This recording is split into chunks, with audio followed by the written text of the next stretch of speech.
Hello, everyone. Welcome back to Mormon Wives Season 2. Just a disclaimer, I do not know these people, and they are very much real people. We use real people's lives to kind of figure out our own. So we do philosophy through pop culture here. My name is Brittany Simon, if you're new to my channel. And we are not here to go after these girls, but instead to use their story to figure out maybe the issues in our own lives or to improve our own lives.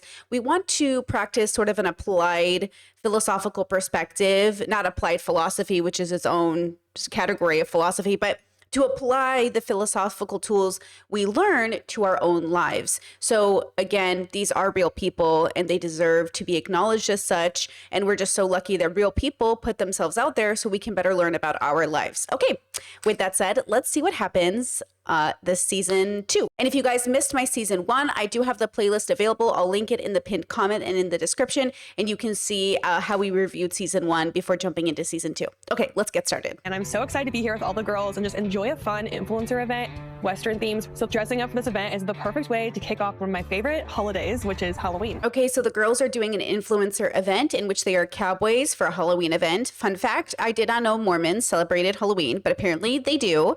And I know I have a few ex-Mormons in my audience, so please continue to give me little tidbits about the bubble because I'm learning as I watch. But okay, fun fact, Mormons do indeed like Halloween. We're seeing women doing their mom talk groups all across the US, which is so crazy. I love what Mom Talk is doing right now, the way that we are trying to modernize people in the church. So they're talking about how the internet is continuing the mom talk trend, but that specifically that they're influencing the church. So I just learned after reviewing the Ruby Frankie series, which I'll also link down below, that Mormons are encouraged to push Mormonism out into the world via social media. So I'm learning so much about the bubble. I didn't really process it that way. Obviously, there are Catholic content creators, and I'm not Catholic anymore, but obviously my parents love Catholic content creators. They're always like, oh, Batsy, you should watch this. You should watch this.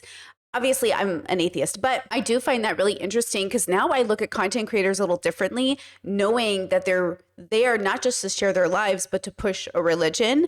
Like, if it doesn't almost feel like it's religious, like Nara Smith is kind of like an infamous Mormon on TikTok, but I don't think of Nara as pushing Mormonism.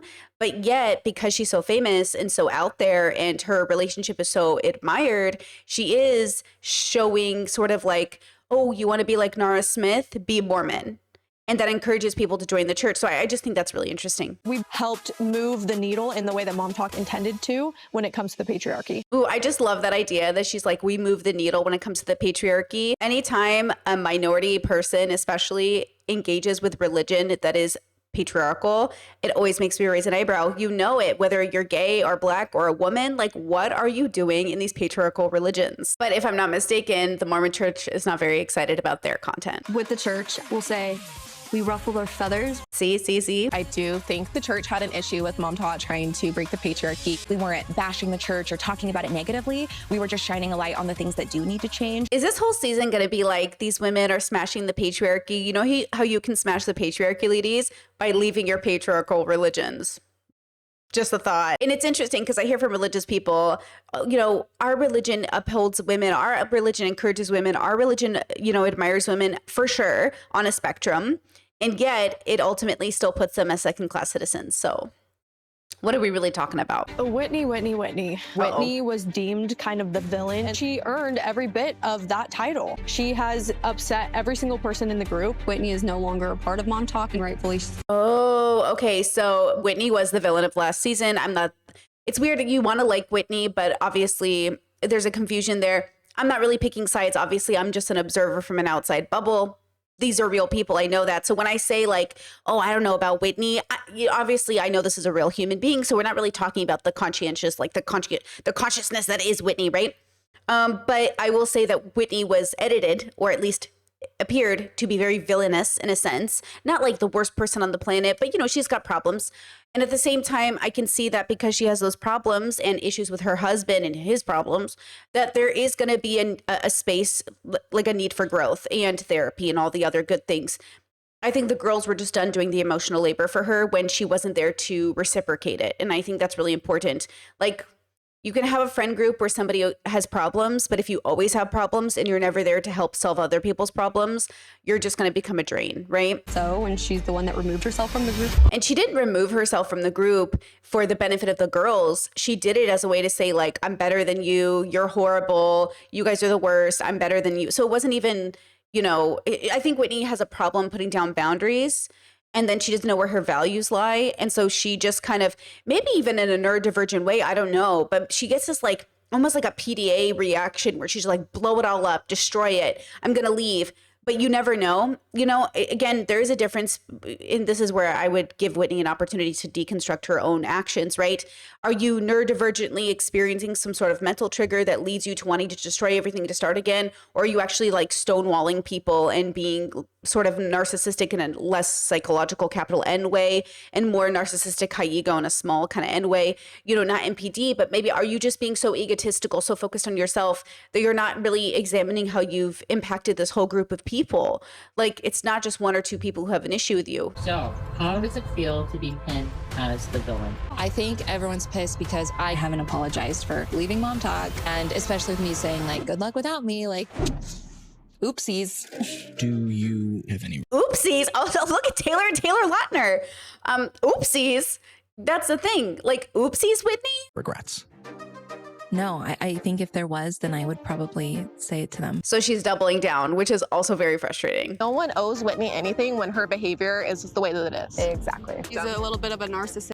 So, they just brought out the N-word, narcissist. Now, here's the thing, and I think this is important, is how much are they being paid to work together? And at the end of the day, they have gone from friends to co-workers pretty quickly. I have no interest in having a friend like that. Like, I don't want drama. I don't want bad feelings. I just don't want to be your friend. This is my livelihood. I have to come to these things. I think everybody has sticks. See, this is my livelihood. I have to come to these things. Has the fame already gone to our heads? Oh, now Whitney is the one who also did the vibrator deal, which was very controversial, if I'm not mistaken. Lord. Is that Miranda? What the Who? Oh, what? It can't be. Who's Miranda? Miranda really came? Holy shit. Wait, she looks hot. She looks hot. Ladies. Miranda is Taylor's ex-best friend, and she's one of the original Mom Talkers. Oh, an original Mom Talk. Oh, the lore. See, I didn't follow. If you guys are big TikTok fans, I wasn't following it. It's not my bubble. I'm not Mormon. So I learned about the girls through the show and only the show. And then after I watched the show, I looked up their social media. So I don't know any of this lore. When Taylor started the group, Miranda and her ex-husband Chase were the couple heavily involved in the swinging. Oh, the swinger part of the story, I completely forgot. They were all in a swinger, not all of them. Some of them were in a swinger community, and that was quite controversial. Okay. Her ex-husband. Taylor started talking about it. No one was innocent. Everyone has hooked up with like everyone in the situation. It came out. It became public, and it was explosive on the internet. Hi, Mom Talk. Did you miss me? It's such an interesting, like, hi, Mom Talk. Do you miss me? Does she want to be the next villain? What an interesting setup. Like, are you setting yourself up to be the next villain? People know me from the whole swinging scandal. Taylor's a very vocal person, and everybody has heard her side of the scandal, but I'm finally here to tell mine. You need to hear everything. You're divorced. Like, did you see it coming? Yeah, I mean, I think when I made the decision, I was sure about it, and it just was not gonna work. So many of these Mormon girls get married very, very young. And look, some people who get married very young, they can work out. But I think overall, a lot of these people get married for like a settling reason, or they just want to quickly, follow the rules of Mormonism, or they want to make their families happy. I'm not surprised a lot of them end up in divorce, especially the ones who modernize and quote, smash the patriarchy or challenge the Mormon church or end up on social media. And I realized that it was, I think our kids would be better off if we did end up cutting ties. So they even have kids, which is kind of crazy. So these girls get pregnant young, they get married young, and then they get divorced, and then it is what it is. Obviously, I can see a world where getting divorced is better for everybody, of course, but it is interesting how young it all starts in this bubble. So if you're here, like, talking to everyone, are you, like, trying to join Mom Talk again? Like, what's the contradiction? I feel like that's the only explanation. I don't see another explanation. Yes. What? I think it all comes back to the fact that I'm not married anymore. Like, for our marriage, I just didn't think it was the best thing. Were you involved in the swinging? Oh, whoa. Okay, the girls are going blunt, like straight for it. They're not even trying to have sort of a normal conversation. They are going straight for it. Now, this could be because of social media and desire to be, clickable, or it's the fact that they're like, we're going to put it all on the table. Did you? Yes or no? Did you swing? Yes or no? The height of what I was ever involved in was like playing spin the bottle. Oh, and like kissing other people. Okay, pause. So first of all, us also could be edited this way to make it look like they're going straight for the throat. But interesting, like she's saying the only involvement she had in the swinging was, you know, kissing people, which is, you know, it's definitely unique to a very monogamous couple that doesn't kiss other people. But Taylor kind of insinuated that everybody was having sex. So now the question is everybody having sex or was everyone just kissing and making out? I mean, either way, it's definitely a form of open. And at the same time, you know, I'm so in my queer bubble, I'm so in my progressive sex positive bubble that it is very different trying to manage what it's like for their bubble to say something like, oh, my husband kissed somebody else or I kissed somebody else. You know what I mean? Because was it like a peck on the lips? You know what I mean? You can kiss your gay best friend that way. I don't know. It's interesting. It was very jarring for me for Taylor to come out and say like everyone was hooking up with everyone, because that was simply not the case. Hooking up, subjective, you know, definition based off the bubble. We've all heard the exact opposite. I'm so confused. No one had sex ever, period. I kind of want to hear from like Taylor and you to hear the story, because we're hearing two completely different things, which is so interesting because I think Taylor's such a main character. She's so obviously a main character. Everything about her is like, oh, main character in a good way, actually, like in terms of a brand, especially. She's got that thing that, you know, I mean, to be honest, I feel like half the reason I even am interested in this show is for Taylor. The only, like when I see the mom TikToks, the mom talk TikToks, Taylor is the one I notice. Even though Whitney is also someone I notice, Whitney and Taylor feel like main characters.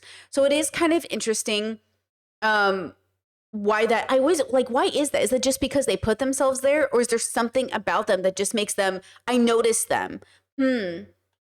Yeah, so now I wonder, are the main characters telling stories in a main character way, or are they being honest? I don't know. She was one of the girls participating in the swinging scandal. Her husband was the one that came and told me that he had feelings for me. That's where the story gets confusing, because I stole my best friend's husband, but that's never been the case. Miranda was my best friend. I would have never done that to her ever. I won't bite you and I won't kiss you, I promise. Not this time.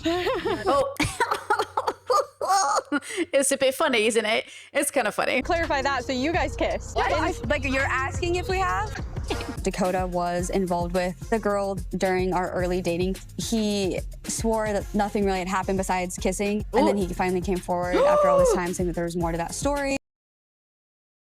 So we left off last season with this girl saying she sent it in to an anonymous, like, hey, I know this thing, kind of hotline for one of the other girls. I can't remember who at the moment.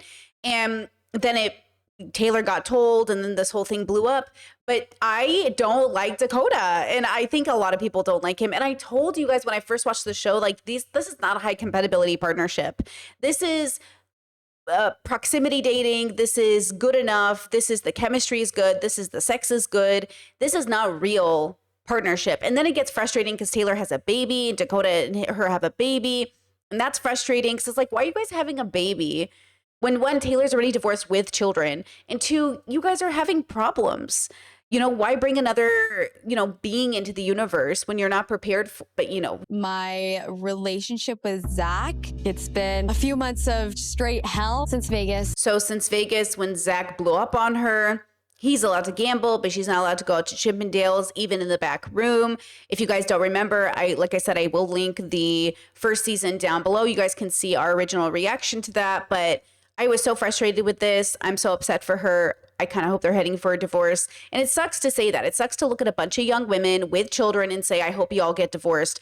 But you know what I mean? And that, you know, again, I think in another bubble, this would have been like a teen pregnancy. You know how like teen pregnancy is so controversial? Where I'm sitting from, like where I'm from in my bubble, it feels like this feels like teen pregnancy to me. These girls are young. These boys are young. They're convinced when they're young to get married, to have kids. And it just ends horribly. It just does, you know, and I think it's so different than the way I grew up as a Catholic, where my mom has 10 kids. She's one of 17. My dad's one of 9. Like, it's not like they weren't getting pregnant young and getting married. But I think because my mother has been divorced, her first marriage was really, really bad. And they got a divorce. And I'm so happy that that happened. And then she, you know, married my dad. I think what's really important is that there was, at least for me, an image of don't settle. You know, even my siblings, only 3 of us are married. And so out of 10 kids, 3 of us are married. And it's because my parents told us, like, do not settle. If this isn't your person, it is better not to marry this person. And I think sometimes there's like a sunk cost fallacy where You're like, we've been dating so long, we're integrated, our families know each other. How can we not get married? But if it isn't your person, you're not, just don't do it. It's so miserable. And it's not about divorce court or what, it's about just the dignity between two people that, yes, I know you love each other, but pursuing a relationship with this person out of love and not out of compatibility as well is just not going to end well. Same way that if you settle for somebody who looks really good compatibility wise, but not, you don't love them, or, you know, it's a settling in a different way, it's not going to end well. So I feel for these girls, like I feel for these girls in so many ways. And so it's just kind of sad to see.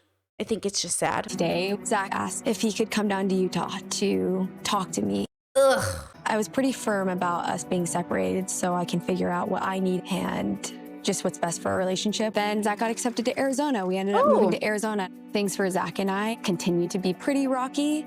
For me to want to fight for a marriage, I need to feel like he's putting my feelings before his. Oh, let's examine that.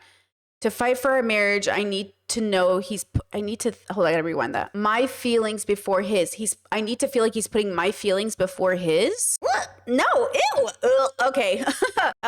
Nobody's feelings goes first. Your feelings, but not at the expense of our marriage. Our marriage, not at the expense of your feelings. Nobody's feelings goes first. Not your kids, not your husband, not me, not you. We all get an opportunity to have our feelings validated. Everybody gets to have their feelings validated. Everybody has to move towards a team effort ultimately, but not at the expense of. I don't like these narratives that the kids come first, or my wife comes first, or my husband comes first. We just talked about this on stream. So I know there is an appropriate way that this is an okay thing to integrate into your language. But for this context, no one's feelings comes first. Everyone's feelings get validated and examined and deconstructed, and we see what we do with those feelings. It's about feeling neglected. Nobody should feel neglected, not the children, not the parents. And I think what I would encourage Jen to say is, I don't feel prioritized. I feel neglected. And I would like to be in a marriage where my feelings are neglected. And same, I'm sure Zack would like to feel or be in a relationship where his feelings are neglected. But I don't like this narrative of, I need to feel like he's putting my feelings before his. It's just not the way that I would phrase that. And if we incorporate this idea into like a sports metaphor, like a team metaphor, is you can't have a team where one of the players are like, my feelings dominate everyone else's. That's not team activity, right? Hi, baby. Why does he have a bag? He has flowers, a gift, and a luggage when she just said we're separated and I need space. Why is he showing up with luggage? Can I come in? Yeah, no. Sure. Yeah, if you don't mind, I'd like it to be my new spot too. Oh. No matter what you had done, those things should have never been said. And I have to live with. No matter what you've done, those things should never have been said. Sure, not because they don't. The thing is like, it has to come from your character. Your character is a display. I know we all get pushed over the edge at some point in our very long life. But at the same time, when you start to change as a person and mature and grow and hopefully incorporate some wisdom into your life, you start to appropriately engage with feelings and appropriately learn over time how to express them in a better, healthier way. But you don't say these things because they're not a part of your character. And this is something you learn over time. Remember, we're evolved animals on a planet. You have to learn these things. This narrative of like, I knew better at 19. I knew better at 10. You didn't know better. You were lucky you were taught better at most. Knowing better is a construct of the ego. It makes us feel like you should know better, but you should know better comes from this idea that you were eventually or should have been taught better. But you can see from this whole bubble, I feel like people aren't being taught better in a big way. There's too much dysfunction in all of these situations for there to have been some sort of, where did this come from, generational curse, family trauma stuff.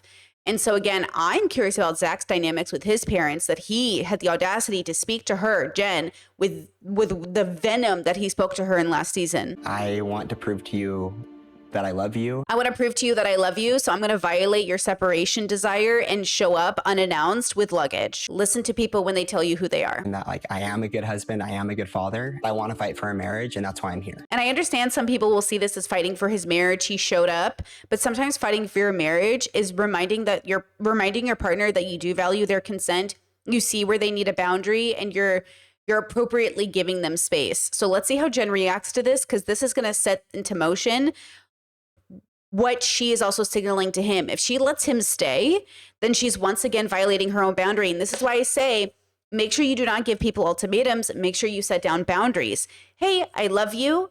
Regardless of, your decisions and your beliefs, I have to, uphold mine, and I need space right now. And so even though you've shown up and you've done this great grand gesture in quotation marks, I still need to uphold my boundary. And so thank you for showing up. Thank you for the gift. Thank you for the flowers. No, you may not stay in my space.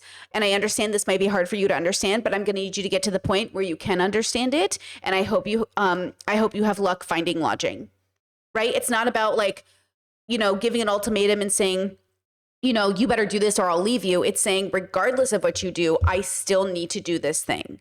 I need to do this for me. A lot of work to do as far as changing and becoming who I want to be. I'm in therapy, been working on Interesting. Glad he's in therapy. I think he truly believed that his feelings were more important within the Mormon church. Okay, I can see her then saying if he prioritized his feelings and thinking they were more important, patriarchy, then she wants him to prioritize her. But again, it's not about prioritizing each other. It's about making sure each other is the same.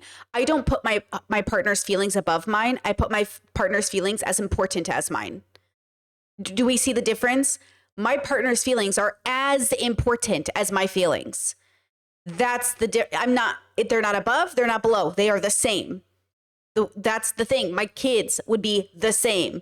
I tried to dignify everybody to the same level I would dignify myself. Church, it's very expected for the women to be submissive to their husbands. For me, whether this helps me become a stronger member of the church or maybe turn away from the church, I think in order for this marriage to work, we have to be equals. Mm-hmm. Yes. Okay, yes. I want to fight for a marriage, but I feel like I've been blaming myself for so many years. I want my partner to know me so well that they'll think of me and my feelings before anything else. Okay, so I think she's coming from a place of pain.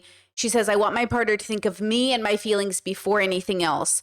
I would say, again, because I'm a human being who operates in the real world, and I think we should all ground ourselves in that reality. We have bills, we have chronic illness, we have, neurodivergency. I think of myself, and then I think of everything that's impacted by myself. So I think about Indiana Jones, my cat. I think about my partner. I think about our bills. I think about my job, right? I think about my feelings, but then I remember to think about everyone else's, of course. Now, you don't want to be so much of a people pleaser and a first child and a first female child and all the, the caregiving role you might get bestowed. You don't want to be parentified or the scapegoat. You don't want to, take care of everybody else at the expense of yourself either. Do you know what I'm trying to say? That was kind of sloppy, but you don't want to be the caretaker at the expense of yourself, right? So again, you want to help your community, but not at the expense of yourself. You want to help yourself, but not at the expense of your community. Right? It's equal to me means just as important as it means balancing. You have to balance, but ultimately you got to take care of yourself in the same way Jen is taking care of herself now, but hopefully not at the expense of everybody else.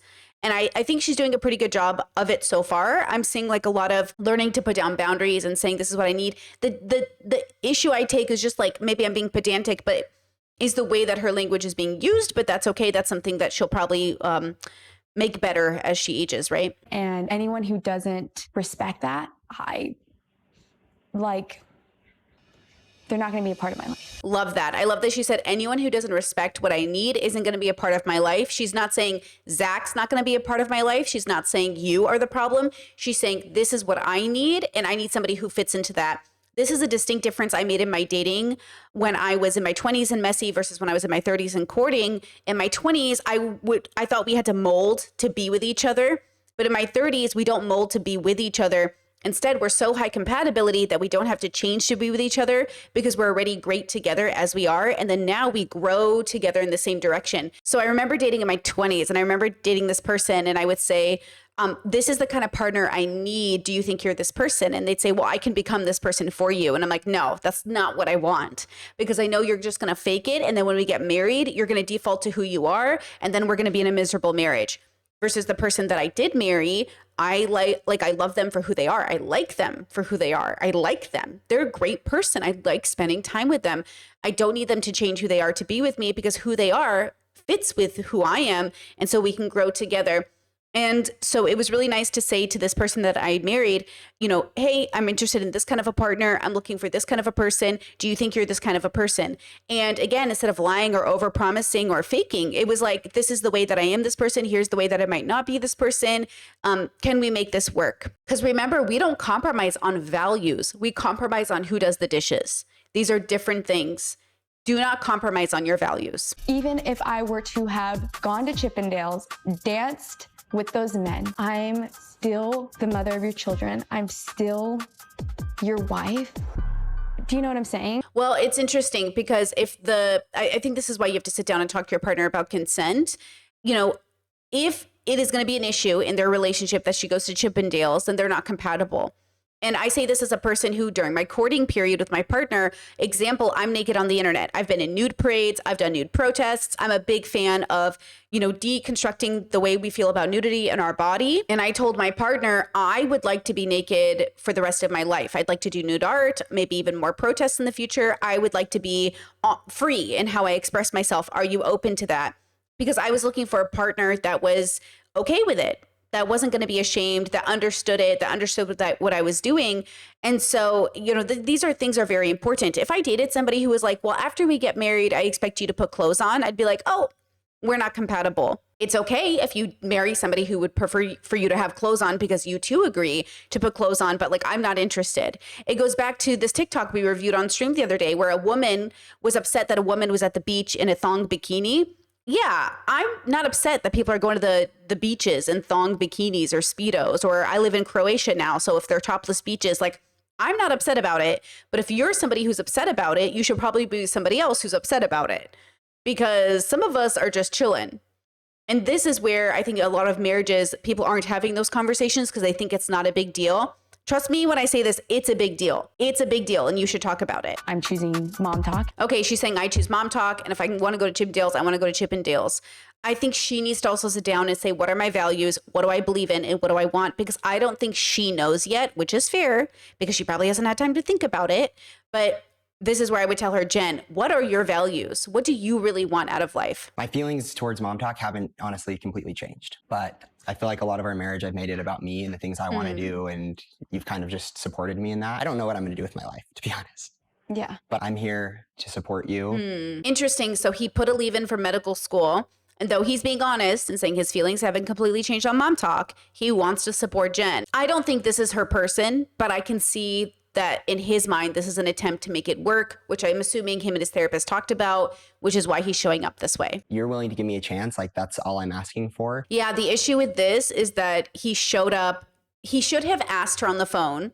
He should have said all of these things and not, I think it's, okay, my issue is that he showed up with luggage at the door when he should have kept it in the car and not put that on her, because that already is making me upset, and I'm not even Jen, right? Like, why did you bring luggage here? Because packing a luggage is making the assumption, I will say yes. You should have packed a luggage and kept it in the car.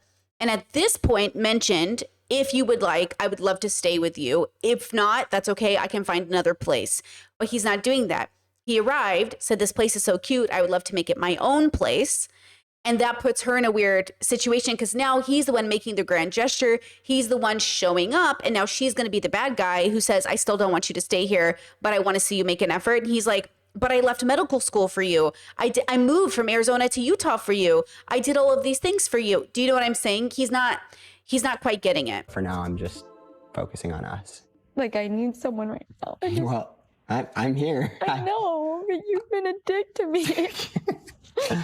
Yeah, I know, sweetie. I know why you're mad at me. And not only that, but your friends, the Mom Talk girls. To be honest, it is a little bit hard to be a part of Mom Talk right now because of all of that. Do you think you'd want to have a conversation? Hearing the things that they said about me, a lot of those things were all like blatant lies. Oh. But I reached out to every single one of the girls. Obviously, I never planned on those texts being seen, but they were. And regardless, I shouldn't be. I never planned on those texts. Is he only apologizing because he got caught? Yeah, it's difficult because in those moments, like, look, communication's always sloppy. I will say this, like, communication is always going to be sloppy. If we wanted communication to be perfect, we might as well all just end the human species because, like, we're never going to communicate perfectly every time, myself included.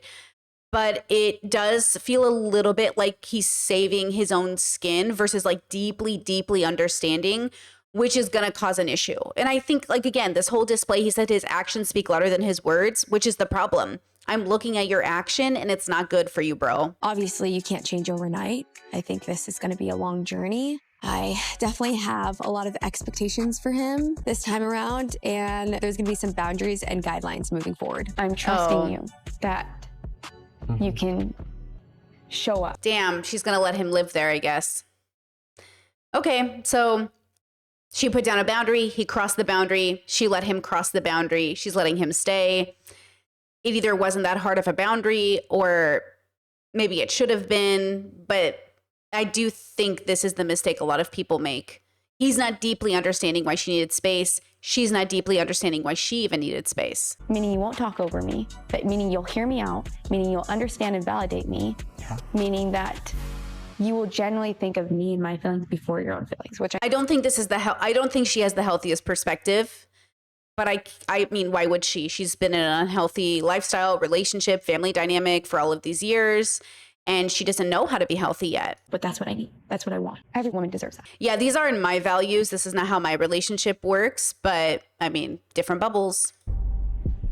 I do believe Jen and I were meant to be together, and I felt that since the day I met her. And I will continue to fight for that as long as she also wants the same.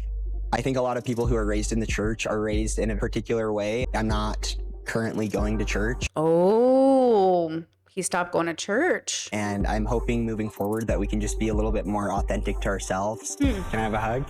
You can have a handshake. Oh. Just kidding. Okay. I love you.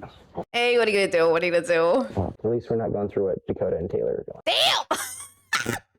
He said, at least we're not going through what Dakota and Taylor are going through. Damn. Let's end there. Interesting catch up on Jen and Zack, and interested to see where it goes overall. I'll see you guys for part 2.